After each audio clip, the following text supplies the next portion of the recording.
আসসালামু আলাইকুম।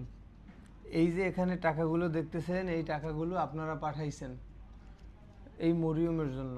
ছোট্ট এই বাচ্চাটা হেমানজিওমা রোগে আক্রান্ত, ওর এখানে একটা টিউমার, এই গলাতে টিউমার। এই বাচ্চাটা খাবার খেতে পারে না, ওর জিহ্বার অবস্থাও ভালো না। বাবা জিহ্বার একটু দেখাও, ওর জিহ্বার অবস্থাটাও কিন্তু ভালো না।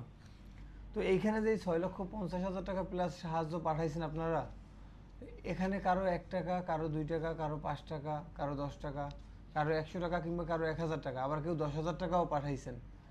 আপনাদের প্রতি কৃতজ্ঞতা যে আপনারা আপনাদের ঘাম ঝরানো টাকা, কিংবা এমনও কেউ পাঠাইছেন, একজন রিক্সা চালক, একজন ভ্যান চালক, কিংবা একজন দিনমজুর মানুষ, কিংবা অনেক স্টুডেন্ট ভাইয়েরাও তো পাঠাইছেন, হয়তো বা কারো টিফিনের টাকা জমাইও এখানে টাকা পাঠাইছেন।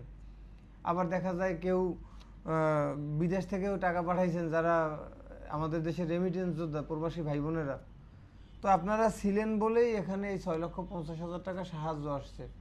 কিন্তু এই 6,50,000 টাকা মরিয়মের জন্য পর্যাপ্ত না। কারণ মরিয়মের এই চিকিৎসাটা বাংলাদেশে নেই।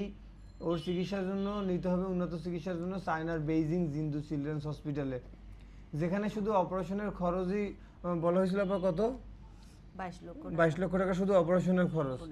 শুধু অপারেশনের খরচই 22 লক্ষ টাকা।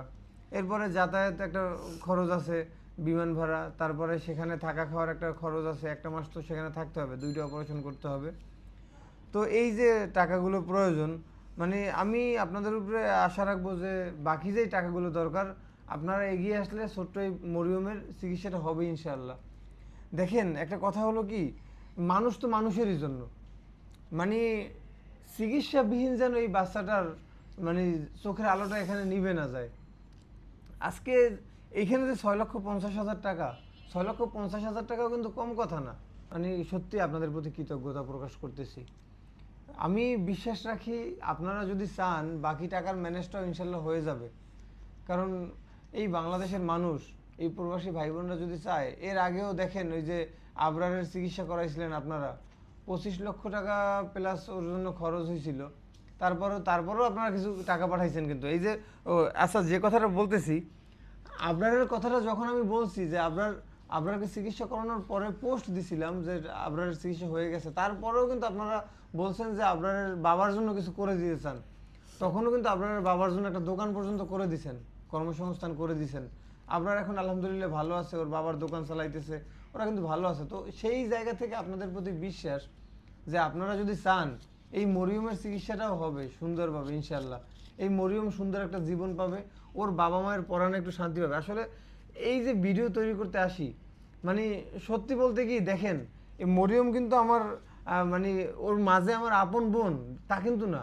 আমি কিন্তু ওর ভিডিওটা তৈরি করতে আসি, ওর ভিডিওটা আপনাদের কাছে পৌঁছাবার জন্য আসি। তো সেই জায়গা থেকে আপনারা এগিয়ে আসেন। এই মরিয়ম ও কিন্তু ওর মায়ের কোলে, এই ভিডিওটা তৈরি করার আগে ওরে বলছি তুমি তোমার মায়ের কোলে বসো, ও আর মায়ের কোলে বসে নেয়, ও আমার কোলেই বসছে। মানে কতটা আপন হয়ে গেছে। আর এই বাচ্চাটা যখন বড় হবে, যখন জানবে যে ওর ওর চিকিৎসা মানুষের টাকায় হয়েছিল, তখন এই বাচ্চাটাও কিন্তু কিছু একটা করার জন্য চেষ্টা করবে। মানে প্রত্যেকটা মানুষের জীবনের পিছনে একটা গল্প থাকে। আজকে আমি যে এই কাজগুলো করতেছি, আমি যে ভিডিওটা তৈরি করতেছি, ওর মানে চিকিৎসার জন্য আগাই আসছি, এর পিছনেও কিছু না কিছু একটা গল্প আছে। যাই হোক, মানে কথা হলো মরিয়মের মা সারাক্ষণ কান্না করে এই বাচ্চাটার জন্য। যার সন্তান সেই জানে যে আসলে সন্তানের যে কি একটা জ্বালা। একটা বাচ্চার একটু জ্বর হইলে বাবা মা ঘুমাইতে পারে না, তো সেখানে এই বাচ্চাটা খাবার খেতে পারে না, ওর গলায় একটা টিউমার, অনিশ্চিত একটা জীবন, যে কবে টাকা জোগাড় হবে, বাচ্চাটার চিকিৎসা হবে কি না। তো সেই ক্ষেত্রে আসলে মরিয়মের মা সারাক্ষণই কান্না করে। তো আমি আমার জায়গা থেকে আমরা সান্ত্বনা দেই তাকে, তারপরেও বাবা মায়ের মন তো তো ইনশাল্লাহ আপা আসলে চিন্তা করবেন না। এই দেশবাসী যদি চায় আপনার মেয়ের চিকিৎসা হবে, কারণ এর আগেও আমরা চিকিৎসা করাইছি, আমরা এগিয়ে আসছি দেশবাসীর সাথে নিয়ে। আবরারের চিকিৎসা হয়েছে, এই রাফসানের চিকিৎসা হয়েছে, এর আগে সোহানের চিকিৎসা হয়েছে, রাস্তা থেকে তুলে নিয়ে আসছি মাথায় পছন্দরা, এরকম মানুষেরও চিকিৎসা হয়েছে, যার যার ফ্যামিলিই খুঁজতে পাই নাই, কিন্তু এই দেশবাসী আগাই আসছে। আপনার মেয়ের চিকিৎসা ইনশাল্লাহ আপা হবে, এতটুকু বিশ্বাস মানে আমি দেশবাসীর উপরে রাখি, আমার বিশ্বাস আছে আল্লাহর প্রতি। আপনি চিন্তা করবেন না। আর কিন্তু আপনার যদি দেশবাসীর উদ্দেশ্যে কিছু বলার থাকে, আপনি চাইলে একটু বলতে পারেন। আমি দেশবাসীর উদ্দেশ্যে শুধু একটাই কথা বলবো, আপনারা আমার জান্নাতুলের জন্য এগিয়ে আসুন। আপনারা আজকে এগিয়ে আসছেন দেখেন আমি 6,50,000 টাকা ওর ট্রিটমেন্টের জন্য সহযোগিতা পেয়েছি, কিন্তু এই টাকায় আমার বাচ্চার কিছুই হবে না। আমার বাচ্চার ট্রিটমেন্টে লাগবে 22 লক্ষ টাকা, আর ওর বিষয় প্রসেসিংয়ের জন্য প্রথম 5টা লাগবে আমার 13 লক্ষ টাকা।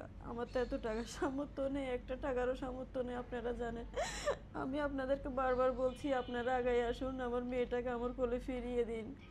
আমার মেয়েটার ট্রিটমেন্ট করার সেই সহযোগিতাটা আপনারা করুন, ওর পাশে এসে একটু দাঁড়ান, আমার মেয়েটা বাঁচতে চায়। সর্বোপরি কথা হলো একটাই, মানে এখানে যারা টাকা পাঠাইছেন, কেউ 1 টাকা, কেউ 5 টাকা, কেউ 10 টাকা, কেউ 100 টাকা, 500 টাকা, 1000 টাকা, 10,000 টাকা, মানে সবার উদ্দেশ্য কিন্তু একটাই, মরিয়মের জীবনটাকে বাঁচানো, মরিয়মকে সুস্থ করা। তো আপনারা যারা সাহায্য করতেছেন, আমি বলবো এই সাহায্যের পাশাপাশি আপনারা দোয়ায় তো অবশ্যই রাখতেছেন, আর এই ভিডিওটাও যারা দেখতেছেন, আপনার সামর্থ্য অনুযায়ী আপনি সাহায্য পাঠাবার চেষ্টা করেন ছোট্ট এই অসহায় বাচ্চাটার জন্য। আপনি ভিডিওটা একটু শেয়ার করে দিতে পারেন, মানুষের কাছে পৌঁছাইতে সাহায্য করতে পারেন। আর আপনার প্রার্থনায় আপনি এই বাচ্চাটাকে একটু রাখেন, ও যেন সুস্থ হয়ে ওর বাবা মায়ের কোলে যেন সুন্দর একটা জীবনযাপন করতে পারে। আসসালামু আলাইকুম।